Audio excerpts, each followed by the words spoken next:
Welcome to the HawkCast with your host, AJ Hawk.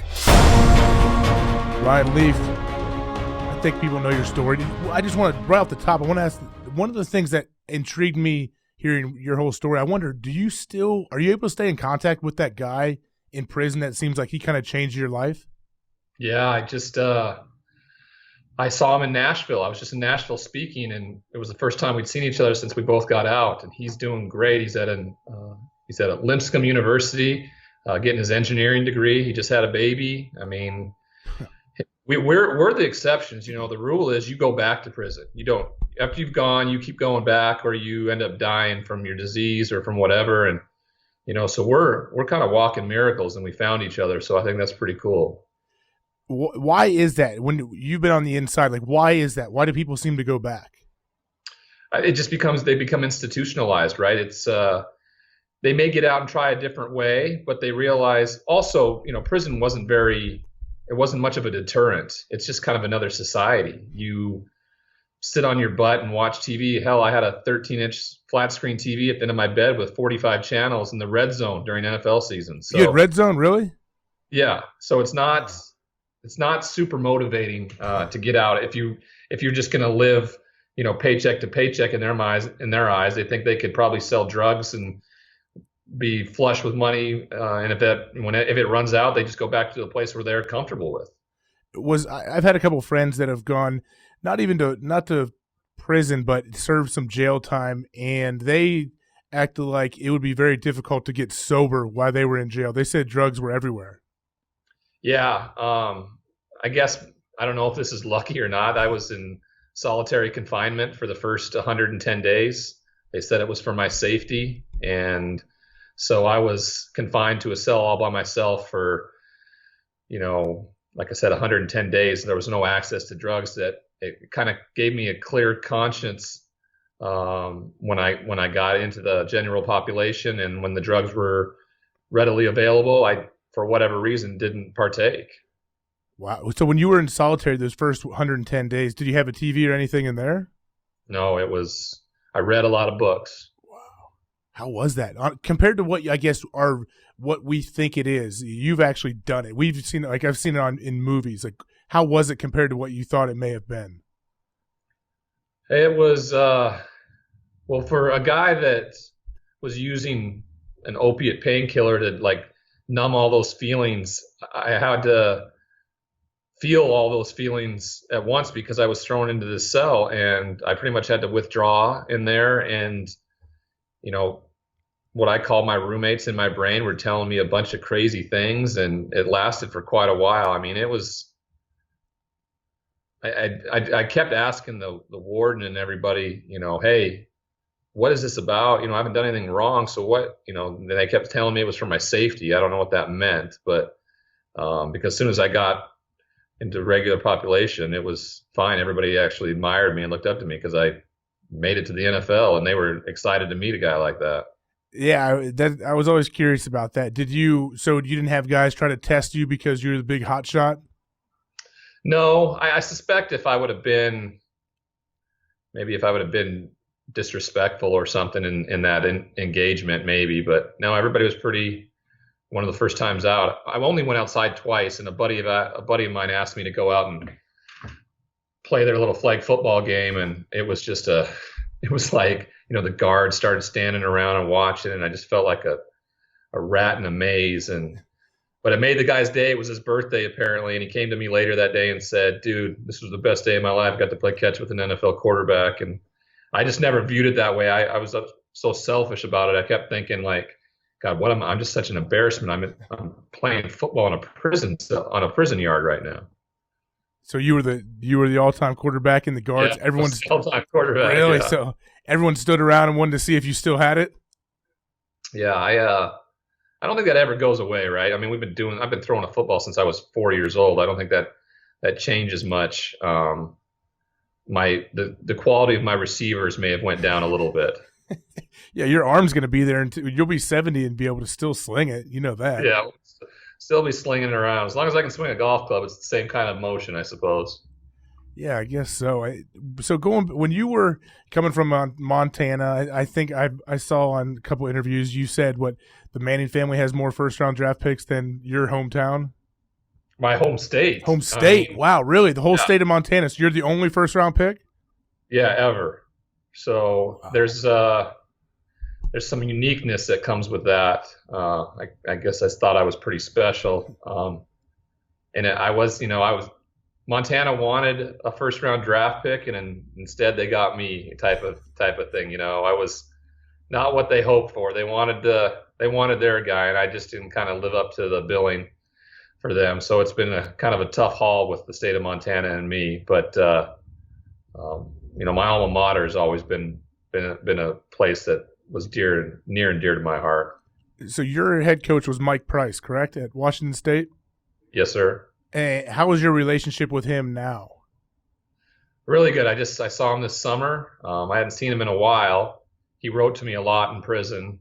So did his two younger boys, who I became really close to, Aaron and Eric. But I saw him and his wife, Joy, and we got to spend a full day together. I got to introduce him to my fiance and just kind of catch him up with our life. And it was pretty funny. I texted him the other day. Me and Bledsoe texted him the other day because he took like the interim job at UTEP while the guy resigned to finish off the season. And we both texted him like, "What are you doing? How are you chasing 18 to 22-year-olds around again? What were you thinking?" He's like, "Yeah, I don't know what I was thinking." He's probably going to try to recruit you to coach for him, isn't he? Maybe well, he's not. He just finished the season. They hired a new one. He was kind of like that stopgap to get it through the year and finish up. But I think my coaching years are over for me. Really? So when did you coach? Was this like shortly after you got out of the NFL, or what years? Yeah, I don't know if it was shortly. I think it was I coached from 2005 to 2008. So down in West high Texas. School or college? No, college, Division II, little college in West Texas called West Texas A&M. It was a good few years. I was really a mess at the time though, so it was kind of a love-hate thing. I didn't really want to be around football yet. I felt like it was the only thing I could do. That was my identity, what I was wrapped up in. Were you a mess because of pills or because of football or everything? All of it, probably. Depression and pills and anxiety over being a failure, or what I thought was a failure. The fun part, of course, was teaching these young men, a way to play quarterback, and then to see them take it and adapt it to their game and be very, very successful. I mean, our quarterbacks, even one of them got drafted in the 6th round and ended up playing, starting for the Rams one day. And that was pretty cool. That just doesn't normally happen from a Division II football program.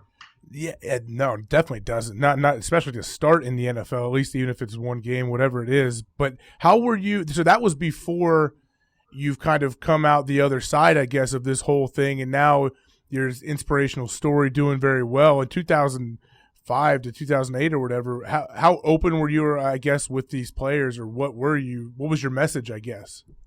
Well, they didn't know anything about it. They were I was hiding everything still, any of the, how I was feeling or how I was thinking. I was just trying to do my job and portray that everything was okay. And I was just kind of starting to spiral out of control. And I was doing a lot of doctor shopping, going to doctors, telling them I was in pain and then prescribing me medication, hitting up the orthopedic doctor on the football team, and then ultimately asking my injured players for their pills.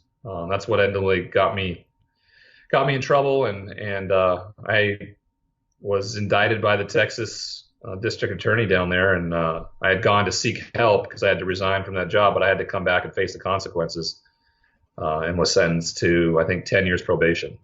So you lost your job as a coach because of what? Were you getting pills from players or what? How'd that work? Yeah, so I was taking advantage of those kids that looked up to me, and when injured players were hurt and were prescribed pills, most likely Coach Leaf would show up on your doorstep. I mean, it was kind of known on the team. I was oblivious to the fact. That was just all it was about for me, was to get more pills. That was, where my mindset was. So Yeah, ultimately the athletic director came in and luckily for me, it wasn't a firing though. I mean, he asked me if I would resign, and that's what I did. I went and sought treatment, and once I got out of treatment, the district attorney in that county had indicted me, and I had to come back and face the charges. How was that treatment compared to, I guess, what you've done since then? The district attorney down there was about two things. He wanted some publicity and he wanted money, so they fined me, I think, $20,000, and he gave me, it was a huge media storm. He didn't remove my fugitive warrant, though he told my attorney he did, and I got picked up at the border on the way back because I had gone to treatment in Canada. It was I don't know if I hadn't been sober at that time, I don't know if I'd been able to deal with it in such a healthy and positive way. So can you go back? Can you go to Texas now? Yeah, I can. I can go to Texas. I don't know if I want to, but no, don't stay away from Texas, man. Doesn't sound. I don't really have any reason to go back to Texas. I don't think. Especially if that district attorney's still down there, definitely don't go near. Well, him. I'm going to start. I start doing some color commentary for Fox next year, and we are in the Big 12, so I may have to call a game or two in Texas if I'm not careful. That's awesome, man. Yeah, you never know. The guy might pop back up on you, man. So after that, I wonder, did you ever do? So you're working for Transcend Recovery, right? It's on. Are you like a program ambassador? What do you do for them?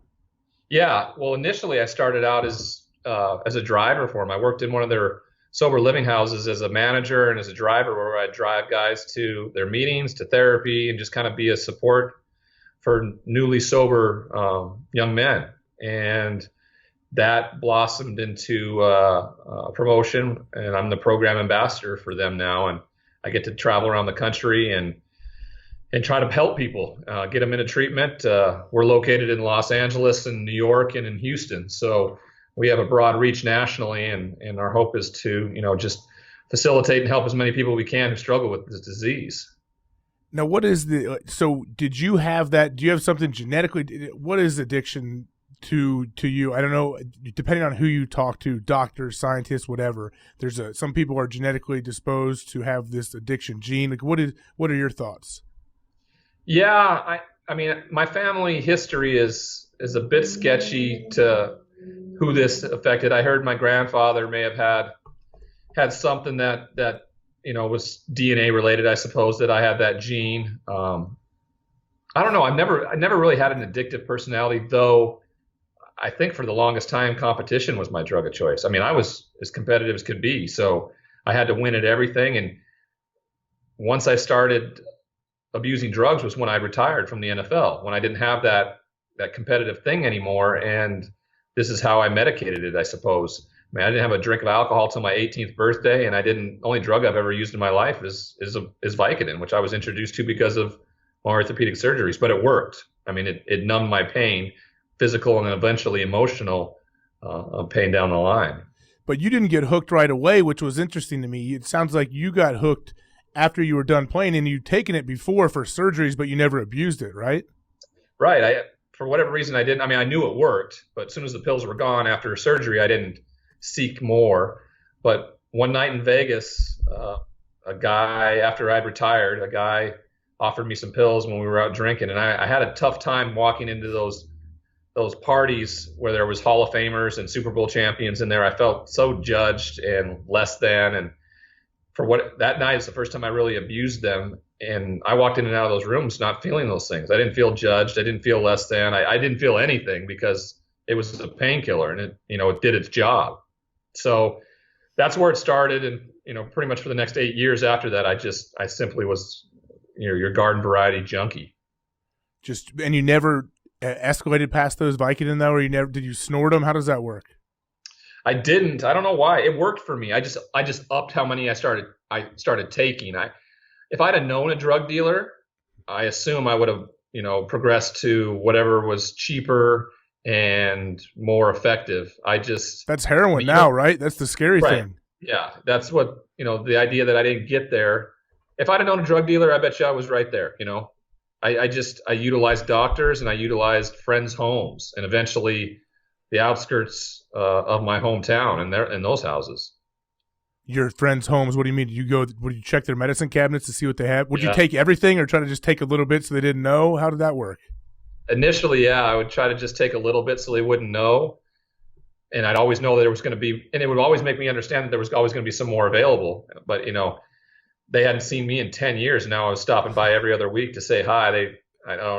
They figured that out now. Now let me know what's all said and done. But at the time it was, I pretended I was interested in seeing them and spending time with them, and I would go through the medicine cabinets. Did anyone close to you know about this, know what you were going through? Yeah, I mean, I got called out a couple times, but, the dynamic of addict and family member is a sick one as well, because the family members tend to enable your behavior because they don't want anything bad to happen to you. They're worried if they kick you out of the house that they'll never see you again because you'll die from this disease. And what they don't understand is that they're just slowly killing the addict slowly. That's all. And so I was able to kind of work my way around it and still talk my way out of it, but it was never truly addressed until the sheriff's department showed up. So as a family member, what's the best thing for, like, say, someone's parents to do? To just cut them off, kick them out? What? Yeah, I mean, you have to stop enabling that behavior.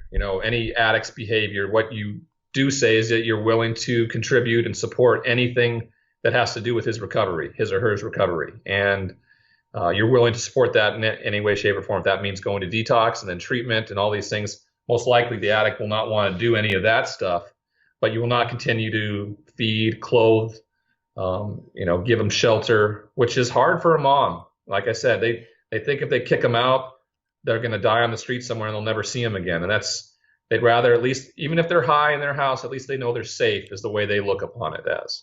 Well, you have a kid now, and I know it seems like it's really changed your life. I have 4 young kids.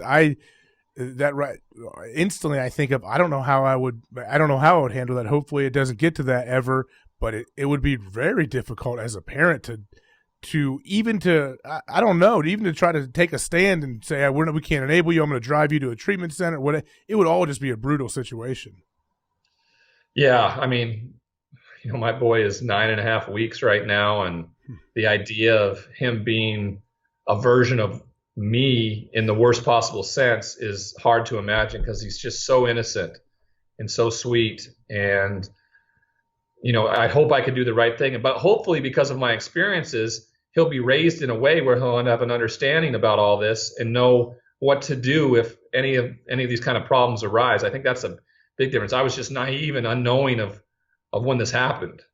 So, especially coming from Montana, weren't a lot of people around you naive to all of this too? It's not like you're growing up in LA and Hollywood where the actors so it seems like everybody's addicted to something and people know, oh yeah, I know people in treatment. Like in Montana, I would imagine that's not real. It's not a big time thing when you're growing up where you know people that are sober or going off to get treatment. Yeah, it doesn't exist, right? I mean, when I did go back there sober and I tried to go to meetings and things like that nature, the recovery community is just not very big there. I mean, every place you go to socialize is some sort of bar in Montana. There's a casino or a bar. It's ever evolving there to, a never ending cycle of alcohol. And when it's drugs, you don't want to admit to anybody that there's a problem, especially as a big, strong football player, or, hey, the only Montana ever drafted in the first round. You don't stand in front of a group of your peers and go, hey guys, I'm struggling. You have to pretend or make everybody believe that everything's okay. I was already a disappointment enough in their eyes as the way I felt from my unmet expectations as a player. Now this was even worse in my eyes.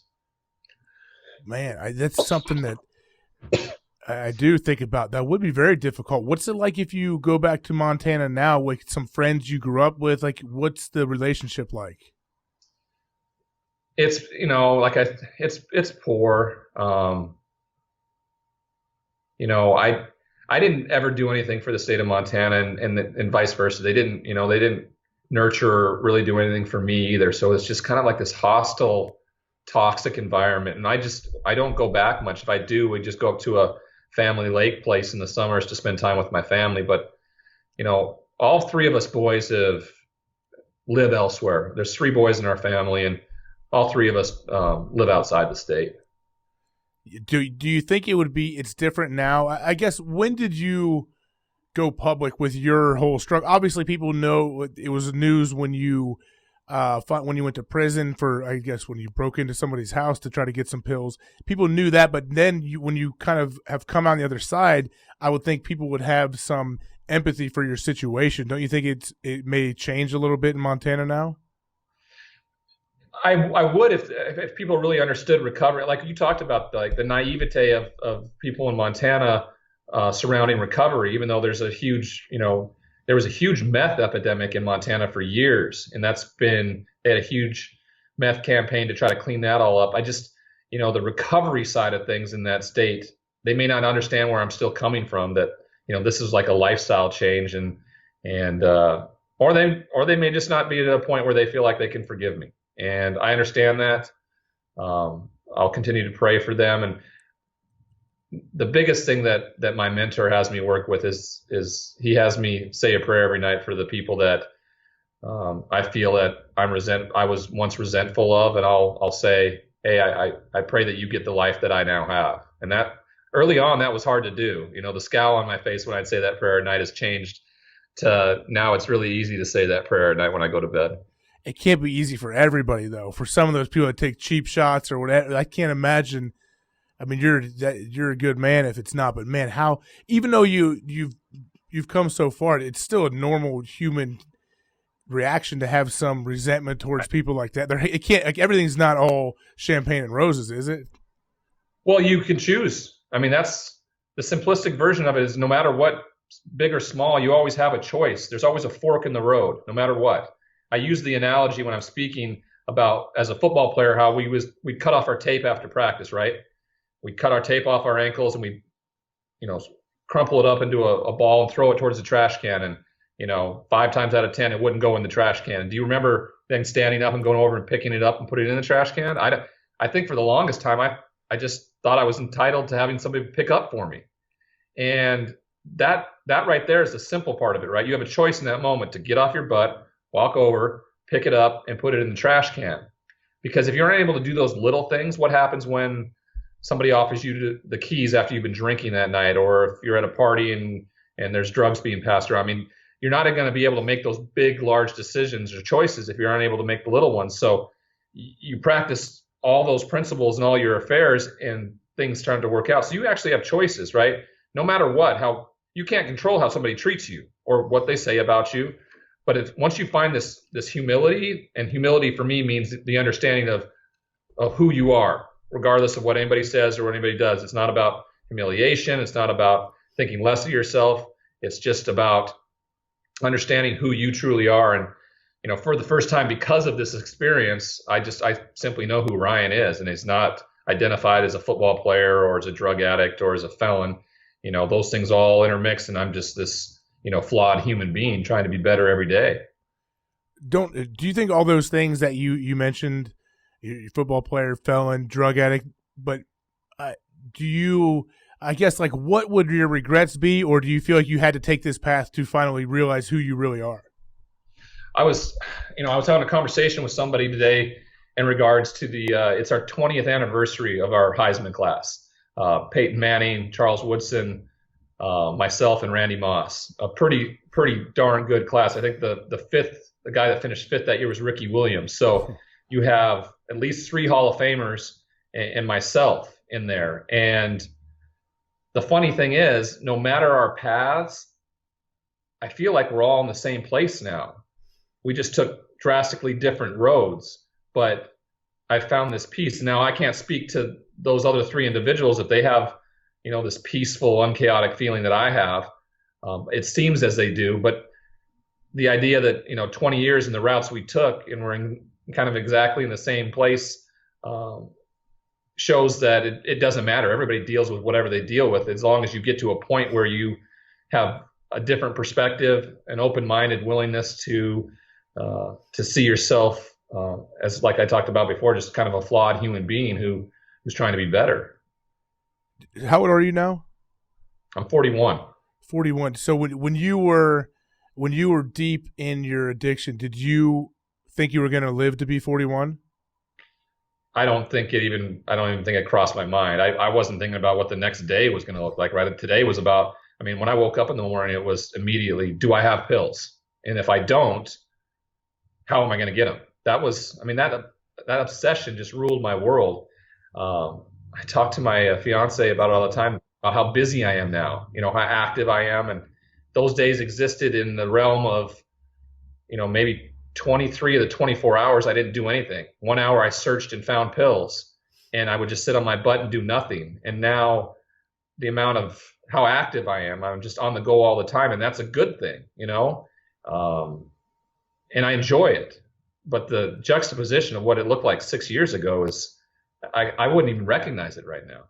Are you completely sober?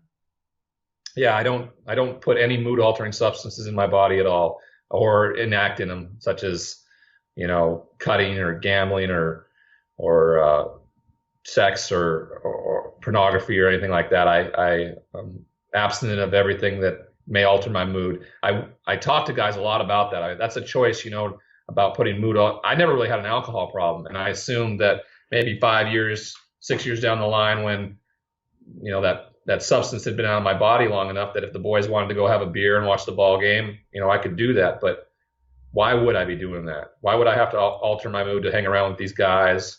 It's all about I didn't feel comfortable with myself, or I didn't feel comfortable with the people I was with. And I'm okay with that. And it's kind of nice to know that there hasn't been a mood altering substance in my body for almost 6 years now. It's a healthy lifestyle.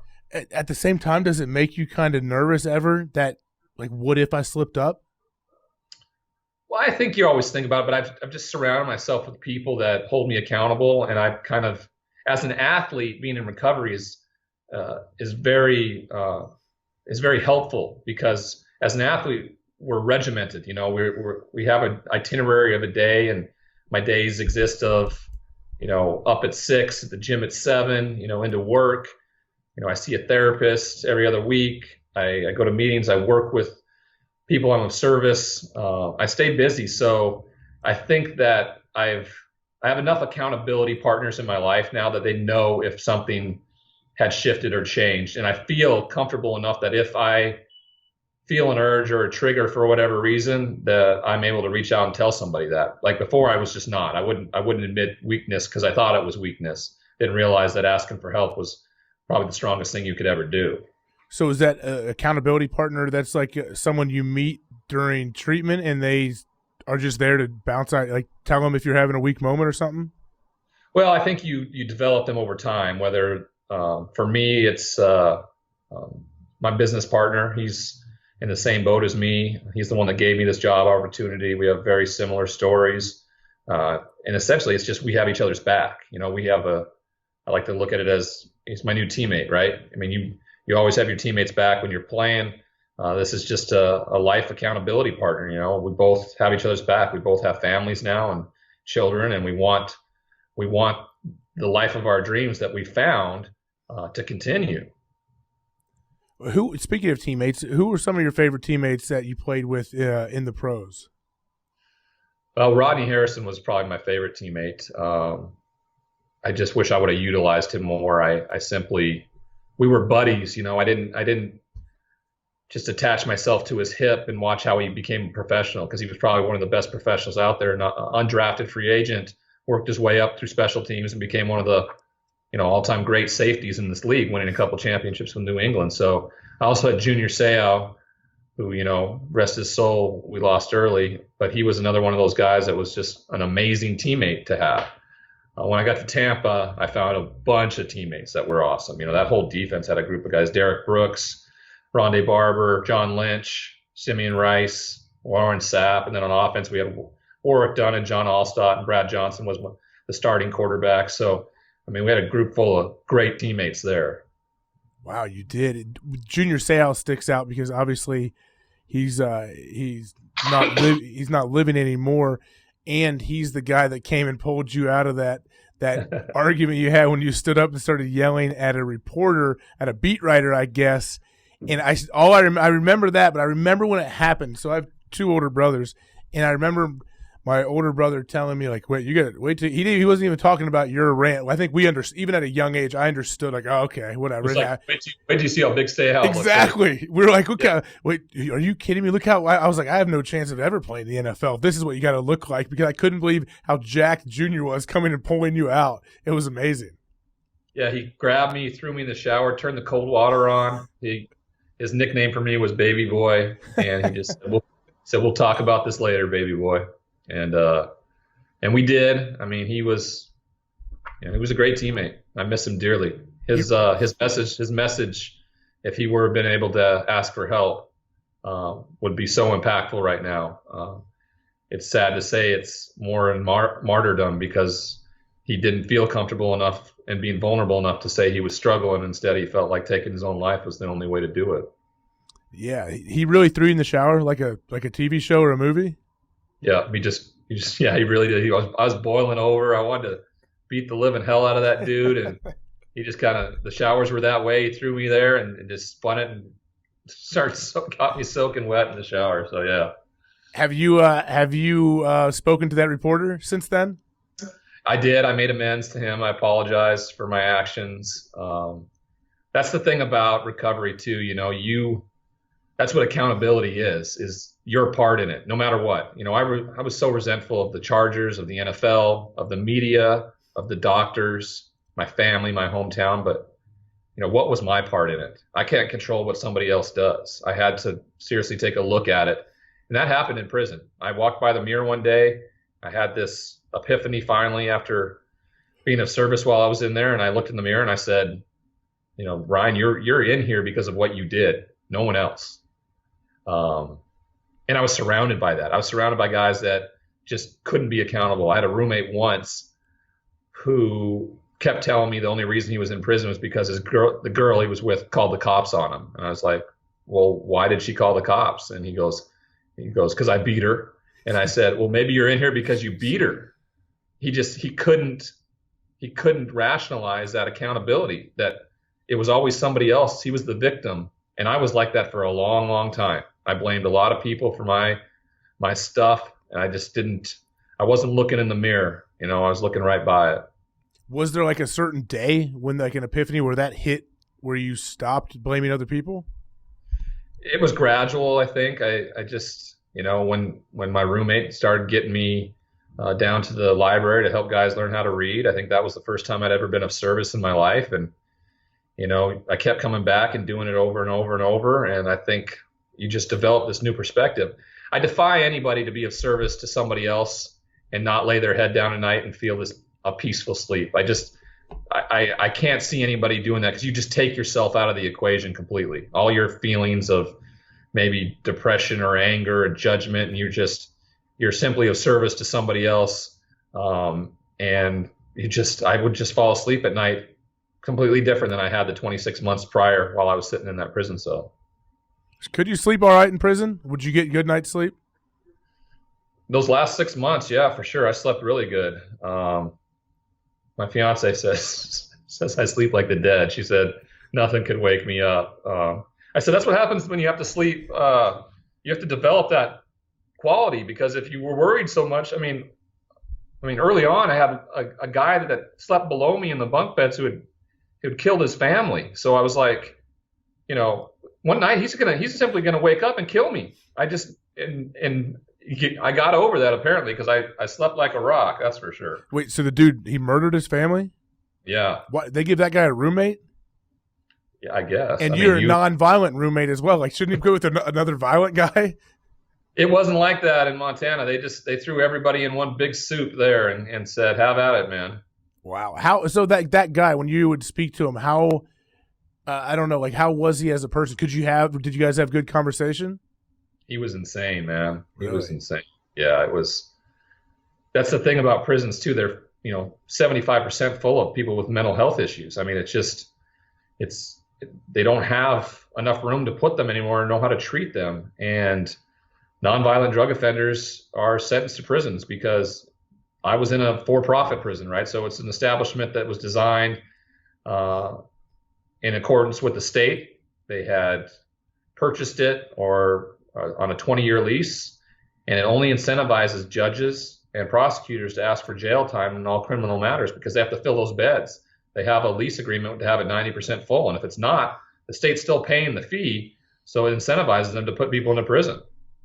Man, so do they do anything to treat the mental health issues? They do. They have psychologists. I don't know if they're actually doctors, but they have counselors. But the turnover was so huge. You could never get to trust anybody because they'd be gone in a month or two. I mean, there was no consistency where they would be there for a long period of time, where you need to develop that trust with a medical professional, where you can be open and honest and try to have a solution-based diagnosis moving forward. And the turnover was crazy. I mean, new guards every other week, new medical personnel every other week. I mean, it didn't matter. They're looking for somebody just to fill that position, I guess. Wow. Now, going back to your time with the Chargers, is there any, like, when you sit back and if you think about your time there, is there anything that you think you could have done, I guess, differently to change how it played out? Yeah, of course. I mean, how I dealt with stuff would have certainly changed because of what I know now. But, I was the problem, just the way I dealt with stuff. I didn't deal with failure well. I saw failure as the end all and not an opportunity to do it better the next time. I just simply didn't. So I just wasn't, as we know, I mean, you can count on, one hand, maybe two hands, the great NFL quarterbacks in the league each year. And it's a difficult position to play. And also, everybody's talented. Let's put it that way. Everybody's talented who gets to that level. It's what you do from Sunday to Sunday. It's what you do with those 6 inches between your ears and how you prepare.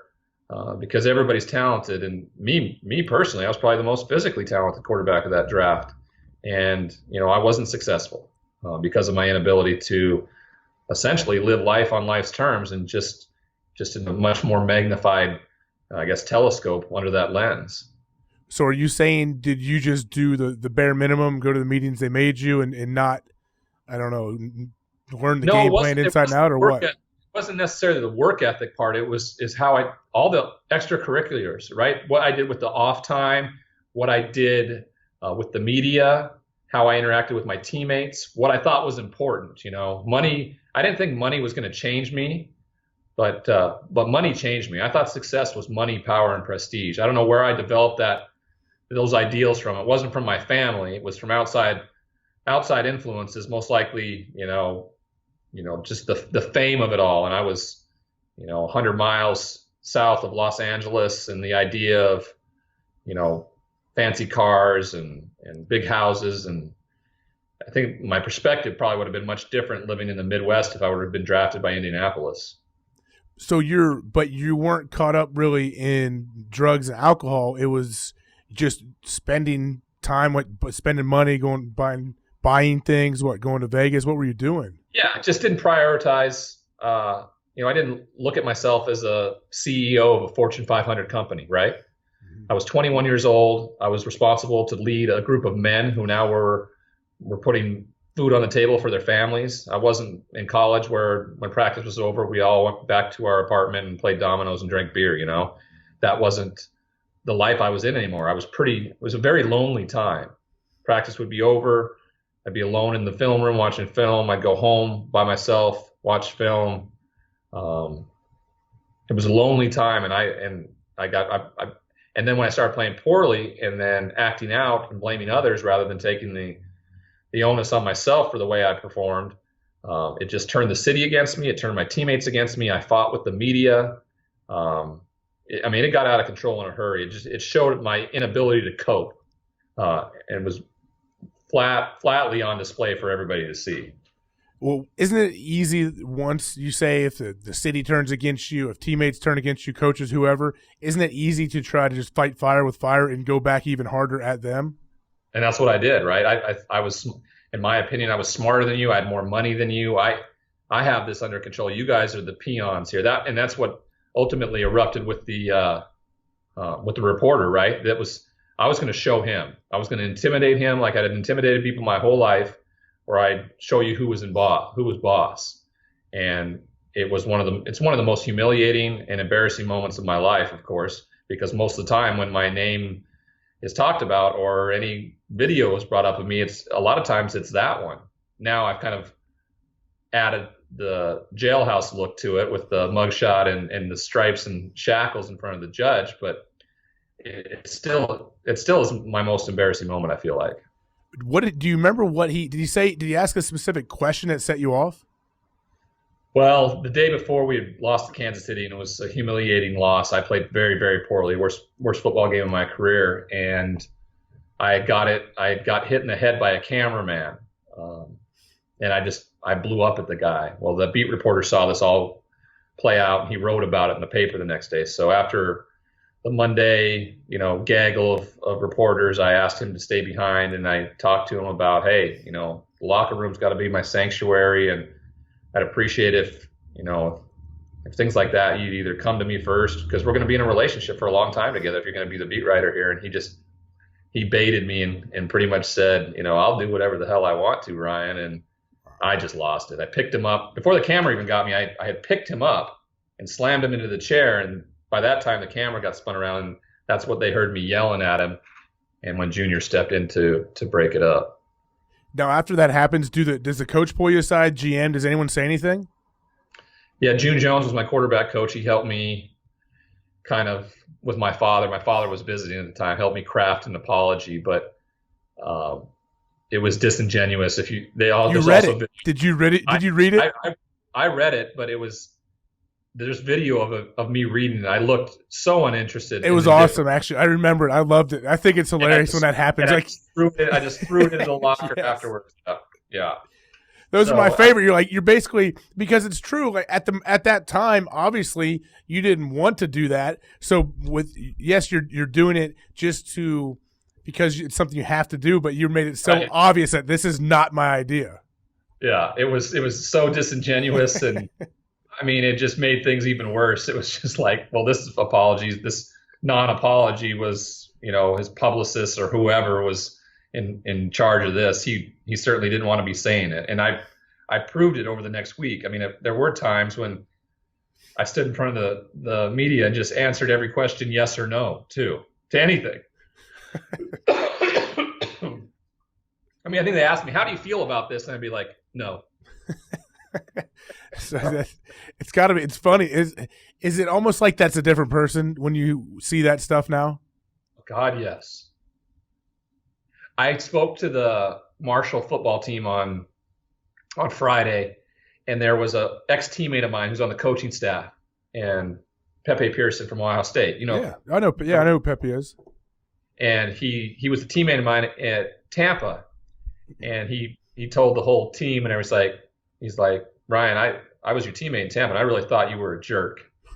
And it's really neat to see this change. And I thought about it for a minute. And I told the team, I was like, guys, when I got to Tampa, I thought I had my stuff figured out. So that just shows I still have these blinders on to who I really was. And the friendships I developed now, I was telling a friend of mine recently, it's funny if you're personable and likable, people like to hang out with you. It's different.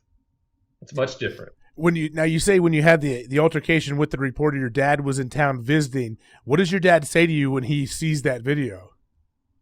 Well, even worse is he brought down a couple of his business associates that he works with, and we were sitting at home at the end of the week right before we played the Giants, and Inside the NFL comes on, and there's no censoring on that one, right? So it was HBO, so it was straight the F word and all this stuff, and we're watching it. My dad's got his two business associates, two of his biggest accounts, that he thought it'd be cool to bring his biggest accounts down and go to a NFL football game where his son's the starting quarterback, and this is what they're getting. So my dad was always there to help, but also during that time, I became the guy that had all the answers, right? And I surrounded myself with yes men rather than people who were giving me constructive criticism. I mean, there was a point where I pushed my parents away for 6 months. I didn't talk to them. Was that when you were in the addiction, or was that while you were playing? When I was playing. Oh, wow. Okay. Yeah. See, when I speak, I tell people I was a drug addict long before I ever took a drug, because I know how drug addicts behave now. I was angry. I was judgmental. I was narcissistic. All those behaviors existed before the drugs ever came into play. The drugs, all they did was mask the feelings that I was having. And now that's what I have to look for. I have to look for those old behaviors because the substance has been out of my system for so long. And even when I was in the prison cell, like I said, just because you remove the substance doesn't mean you're better. You have to make a conscious change, a 180-degree lifestyle change if you're going to be different than who you are. You're just going to keep going in circles and end up back exactly where you were before. Is that almost like the definition of a dry drunk? Yeah. If it's just that's who I was probably those first 26 months in prison. Right? I wasn't using, but I was a miserable, self-loathing, angry, bitter person. And that subsided when I started being of service to somebody else. When you remove yourself from the equation, your ego, your pride, anything to do about you, but actually about somebody else, that sways the tide. How do you do that now, like day to day? What kind of processes do you have in place to make sure you stay on that path? Well, I mean, I work in the recovery community. So I work for a company that its basis is that we help people get sober. I started a nonprofit called the Focused Intensity Foundation, where we raise money for scholarships for people who can't afford substance abuse and mental health treatment. Because when I got out of prison, I couldn't rub two pennies together, man. And I needed to seek treatment still. Even though I'd stayed sober, I needed to build a solid foundation in emotional and physical health. And I couldn't afford it. And if it weren't for the NFL grants that were available to me, I wouldn't have been able to afford treatment. And I don't ever want anybody ever not be able to seek treatment if they want it because they can't afford it. So that's what we're there for. I'm on the board of directors of a foundation called MVP that Jay Glazer and Nate Boyer started, called Merging Vets and Players. So we take combat veterans and former NFL players and bring them together because the transition is so similar. So there's a bunch of different avenues of service work we do that simply takes me out of the equation. And that sustains this new lifestyle for sure. Do you ever catch yourself falling back into any thoughts like you had maybe when you were 21? Now that you're doing well, you say you're getting some attention, you're doing Dan Patrick's show, and you're getting some good pub. People are liking you, they're behind you. Do you ever think like, wow, I feel pretty good about myself, and get some of that back? Yeah, that's ego, right? Ego's always been a problem for me. So, I've tasked some of my buddies who hold me accountable on that purpose. They'll come to me if they'll see a news article or an interview or something I do. They're like, that's old behavior, Ryan. And I may be defensive at first because I don't feel like that, but I spent my whole life not realizing I was doing that stuff. And so it's important for them to call me on it. And I've had it. I've tasked my brothers with that. Some of my work colleagues. My fiance is great. My fiance is great at calling me on my BS, and I've asked them to do it, so this is something I've asked people I care about and who unconditionally care about me to keep me aware of these things. The difference is now is that I'm aware of it and it's not pathological anymore, right? I realize when I'm doing it and I can actually be honest and transparent enough and make amends. Where before I just simply would just outlast you, in my opinion. I'd deny, or lie. It was all about how it made me look or how it made me feel, and that was the end all be all of it. Well, isn't that's what I feel like evolving as a human or growing up, whatever it is, to where you have to at some point, even if we know in like your worst moments, at some point you're gonna be like, all right, man, like. You're going to be real with yourself, or someone will come at you. And it's tough for, I think, anyone as a human. If someone comes at you, your brother, family member's like, hey, that's absolutely false. You're an idiot. You're stupid. You're wrong. You're 100% wrong. And our first reaction is to fight them. Yeah, you don't know anything. And to push everybody away, call them stupid. But then I guess what it seems like with you and everyone, we all try to, at some point, have the awareness where you realize, like, all right, it sucks to hear, but this guy's right. Yeah, it's important too, but the best way for me to go back to is go, like, my best thinking in my lifetime, the best thinking took me to a prison cell. So I don't make proper choices. Yeah. So I know I don't do it right. So I need I need a board of directors of sorts, in which I've established. I've found about 5 guys who I go to with decisions and who hold me accountable and stuff, because, I didn't walk into that prison on a winning streak. I was not doing things the proper way. I was not making the right choices. And clearly I hadn't been making the right choices up to that point. So I need help with that. And I'm okay with that. That's a humbling experience to realize that and move forward with that mindset. Doesn't it feel good? Like, did it feel good to come out and kind of tell your story, to be vulnerable to everybody? Well, I didn't want to be public, man. I want to just kind of disappear but the guys that are my mentors, guys who live very public, sober lives, told me that, Ryan, once you find this peaceful life, if you don't give it away, you'll never be able to keep it. And that made sense to me. If I didn't share this and try to impact somebody else or impart this knowledge that I have to somebody else who still struggles, I wouldn't be able to keep it. I wouldn't be able to keep this peaceful life. And that made sense to me. And sure enough, Super Bowl week in San Francisco 2 years ago, I went on the Dan Patrick Show, and I was just simply transparent and honest, and life changed. Life changed for the better. Life changed where we were impactful to other people. People reached out and asked for help, and it was incredibly validating. And the cool thing about it is it has nothing to do with me. It has zero to do with me. It's my story, and it's not about me. It's about everybody else who struggles with this and now has an opportunity to find a healthy, positive solution. Did you tell Dan Patrick and his crew that did they know the deal going in? Like, hey, I'm going to tell my story?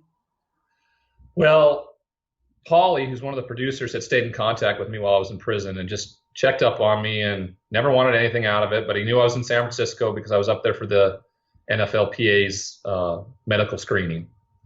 And he asked me if I wanted to come on the show. And I was hesitant at first, but I felt safe with those guys. I think it's the best way to put it. There wouldn't have been any other group of guys that I would have done something with. I felt safe in that environment with that group of guys.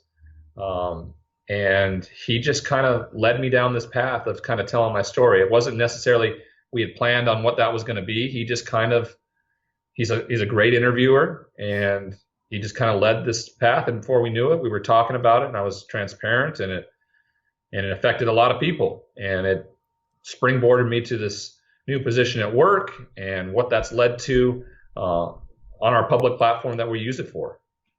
What was the ultimate low? Where were you? Sitting in my hometown, looking up ways to kill myself on Google. Is that where you tried to cut your wrist?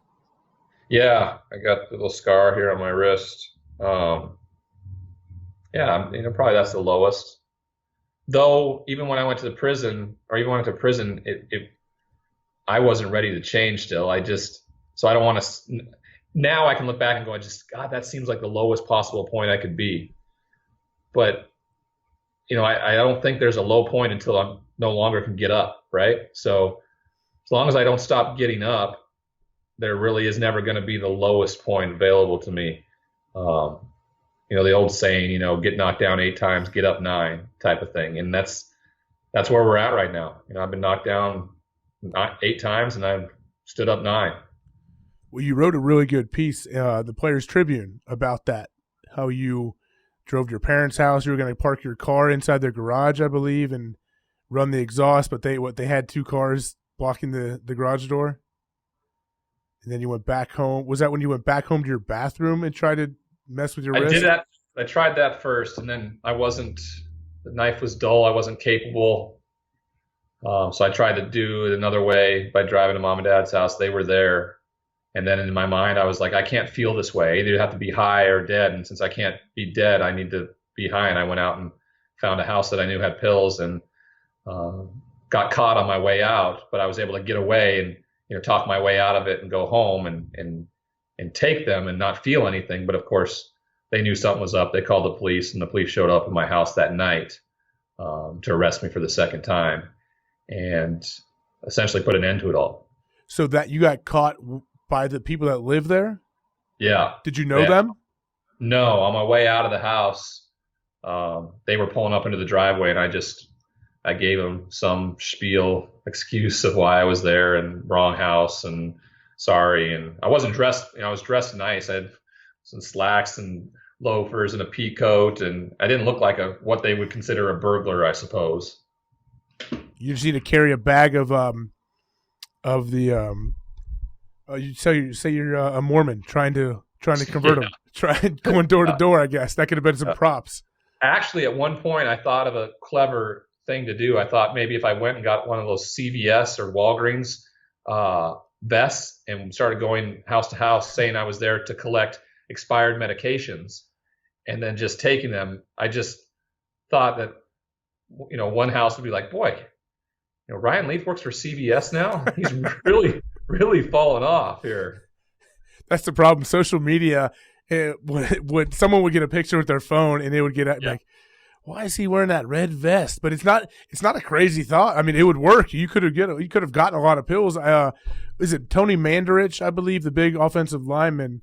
He, I think on his 60 for 60 or whatever it was, 30 for 30, he talked about how in the throes of his addiction, he's like, I'm just going to buy a CVS or a Walgreens. I can just take them all. Yeah. Tony's been very instrumental in my transformation. I reached out to him, and if I wasn't able to stay in Los Angeles because of my parole, I was going to go to Phoenix most likely, where I had a job opportunity, and Tony was going to be essentially been my mentor there if I would have ended up moving there. But he's been a huge part of helping me through all this, and it's pretty awesome to see his life change too and what he was able to do because of his recovery. Well, man, I really appreciate you coming on here. I think it's awesome. I think it's cool. Everybody loves like a comeback. Everyone loves when someone opens up and is vulnerable. I think people can't help but have empathy or sympathy for your situation. So I think what you're doing is awesome. I think that's the biggest thing is that because of everything I went through, I'm more relatable to everybody than I ever would have been before if I had rode off into the sunset with 2 Super Bowls. I think I'd have a terribly hard time relating to Tom Brady if he was standing next to me. I'd be like, dude, this dude's perfect. How am I I need to hang out with people who mess up a bunch just like me so I can be like, yeah, we're the same. We know what we're thinking. We know what we're doing. I couldn't do that with Tom Brady. I think Tom Brady makes everybody feel like that. Yeah, I suspect so. So that makes me go to the idea of like, because of what I went through, I'm just like everybody else. It makes sense. There's empathy, there's relatability. It's a good place to be. It's at 41 and have not played football in almost, 15 years. It's important to realize that, football's fleeting. Being a human being can be a long, long time. And if you're miserable, what's the point?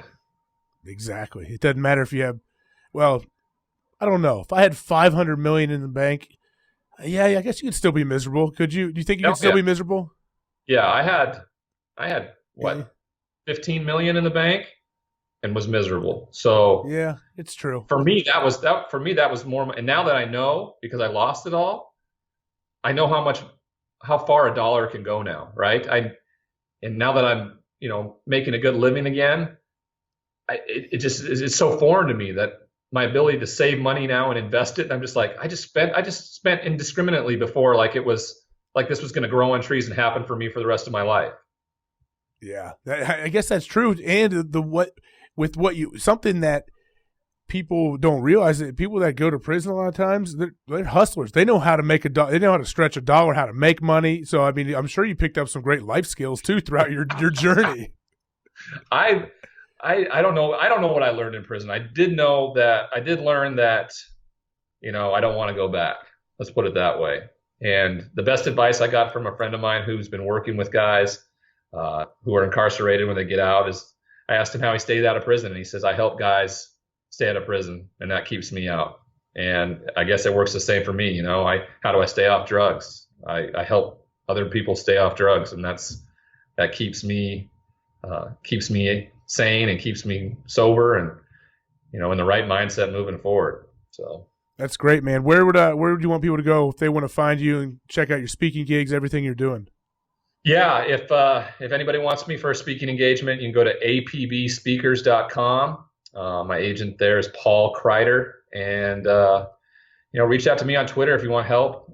If you want to just talk, at Ryan D. Leaf.